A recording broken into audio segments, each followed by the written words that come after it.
of heavyweight boxing today? Hey, what's up, man? This is Chris the Nightmare Ariola, and you're watching Mission Boxing Today. Heavyweight boxing fans, what's the deal? All right, so this fight, it was supposed to take place July 2nd. It was pushed back before the fight was going to take place. They ended up rescheduling the fight, pushing it back because Hughie was suffering an illness.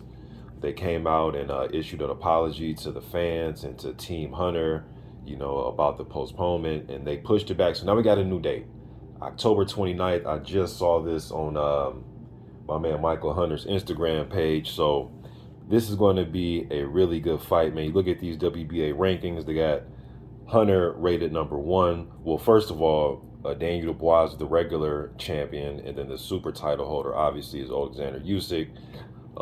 Just defended his title this past weekend with the big win over Anthony Joshua in the rematch. But you got Michael Hunter at number 1. You got number 2, you got Robert Helenius. He's getting ready to fight Deontay Wilder October 15th. And then number 3, you got Hughie Fury, AJ number 4, so on and so forth. All right, so to me, I'm an advocate of making the rankings make sense, right? We'll have disagreements about who should be rated number 1 or number 2 or number 3, but once you have these guys in order, in place at their ranking, I would love to see the number 1 fight the number 2 in some type of elimination bout. You know what I mean? So number 2 is not available, so the next available highest rated opponent, number 3, Hughie Fury versus Hunter. I like this matchup.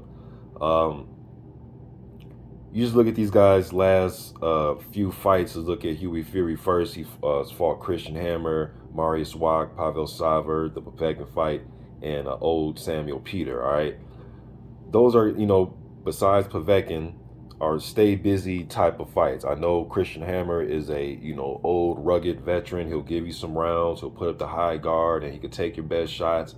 And he may throw some left and right hooks, try to back you up. But Christian Hammer he's not even what he used to be 5 years ago, and even then he was a low tier-ish top 10 sanctioned body type of guy.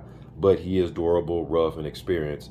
And Fury, went in there and, put his hands together and used his reach and used his foot movement and easy victory. Mariusz Wach, he's easy to outwork. To me, the fights that, now I will give Fury credit. He has, fought guys like Parker and Pulev and Rodinko as well, who's another, tough type of, I won't say a journeyman, but a tough type of guy to fight, style-wise, right? So, but his 3 losses, Fury, is when he gets outworked. And twice, he's been outworked by guys that are much older than him, guys that are damn near 13 years older than him, and Povetkin and Pulev. Good fighters, good amateur backgrounds, really good pros, but at the same time, you can't let older fighters like that outwork you. And to me, those decision losses came to those guys just outworking him, mainly on the inside and from mid-range. And when Fury gets on the inside, unlike Tyson Fury, his family, unlike him, he doesn't really like to fight on the inside. He doesn't have that type of inside game. He just wants to hold till the ref breaks up, or if he's mid-range and you're throwing punches, just put the guard up. He just puts his high guard up and lets you get off your punches as he's trying to evade and move on his feet. But he really doesn't like to fight like that. He wants to keep the range. He wants to be able to get full extensions on quick 1-2s and left hooks. So to me, his losses, man, have came to him just being outworked. Even the Parker fight was close. I think I scored that fight, 7-5 Parker or 6-5-1 Parker. I edged it to Parker, but it was just because he was outworking Hughie Fury. And Parker's just a few years older than Hughie Fury, but Povetkin and Pulev, to me, was outworking him mainly on the inside because Hughie just didn't want an inside fight or mid-range fight, for that matter, in my opinion, in those fights. He has beautiful footwork, really good movement and hand speed for a heavyweight, but he doesn't really push the envelope the way that a guy like Michael Hunter does, in my opinion. So let's go to Michael Hunter's last, few opponents. The Jerry Forrest fight was a draw. The Mike Wilson fight, the Lockery fight, the Povetkin.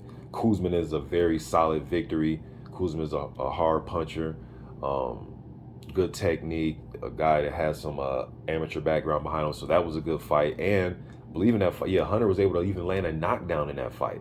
And Kuzmin is looked at as the harder puncher of the two, right? But what makes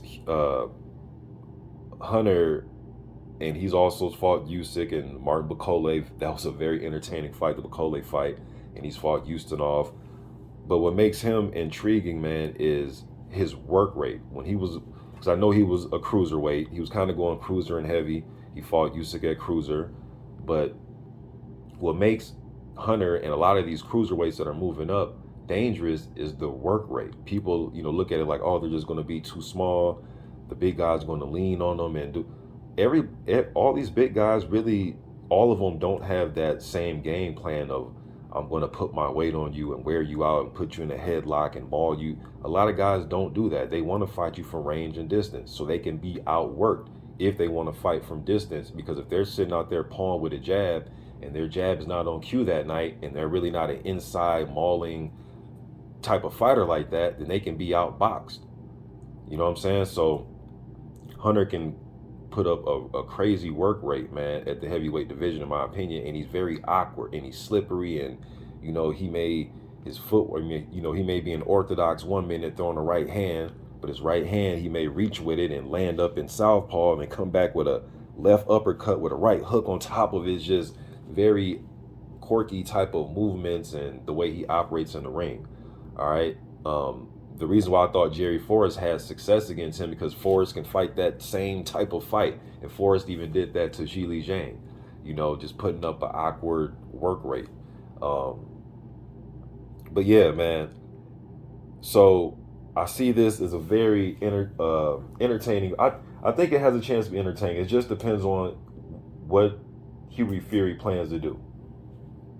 Is he going to let this smaller guy, as far as height and somebody that's, looked at as moving up from cruiserweight, right? Even though Hunter's been in heavyweight for some fights, but still though. So will he look at him as a smaller guy? I'm not going to let this smaller guy try to walk me down and rumble with him. Or is he just going to move around, try to use his jab and try to win on points? All right, but I think Hunter definitely has the advantage on the inside. He's not going to let Hughie Fury rest on the inside. He's not going to let him just put him in the headlock. He's going to fight him. And I think he has the ability to make Hughie Fury miss as well if they try to box. I seen an interesting quote when they were going into their first fight from Michael Hunter. It was at DAZN. I seen it on DAZN, their website. And he was just saying that Hughie Fury just can't punch. He just can't punch. He's not a hard puncher. So I think he's going to try to step to Hughie Fury and try to press the action. Go to his body, slow him down a little bit, make him frustrate, make him miss as well. And I think he's going to put some combinations together. He's going to make him fight. And it's going to come down to, will Hughie Fury have that, have that dog in him, man, that willingness to bite down and say, I'm going to press the issue. I'm not just going to try to win on points. I'm not going to go out and fight stupid, but I'm going to be on my front foot. I'm still going to slip punches. I'm still going to make you miss, but I'm not going to make you miss moving and being negative and, not sitting down and turning on my right hand. I'm going to sit down on my punches. I'm going to come forward and make you miss. Will Hughie Fury try to fight like that? Because I believe that Michael Hunter is going to try to fight like, don't come right to him. All right, so just getting this out there to you guys, man. I'll probably do some more videos concerning this fight, but just seen this news on Instagram. But you guys, let me think in the comments section. Oh, one more thing before I go. I like the fact that this is it's a WBA Eliminator, all right? And to me, it's falling right in line with a lot of other elimination bouts that's taking place. This past weekend, we had Zhang versus Herkovic for the IBF. That was an IBF Eliminator. Parker versus Joyce is coming up, WBO Eliminator. Ortiz versus Ruiz is about to come up. That's the WBC Eliminator. And then you got this fight. That's the WBA Elimination fight, man. So I'm liking the fact that these sanctioning bodies is doing something right. You know what I'm saying? I don't always agree with their rankings and, who's placed ahead of who and who's under who. But I do like the fact that they are getting these elimination bouts going. All right, so we get more clarity in this heavyweight division, man. But exciting times. I like these fights that's coming up. You guys, let me know what you think in the comment section. I'm gone.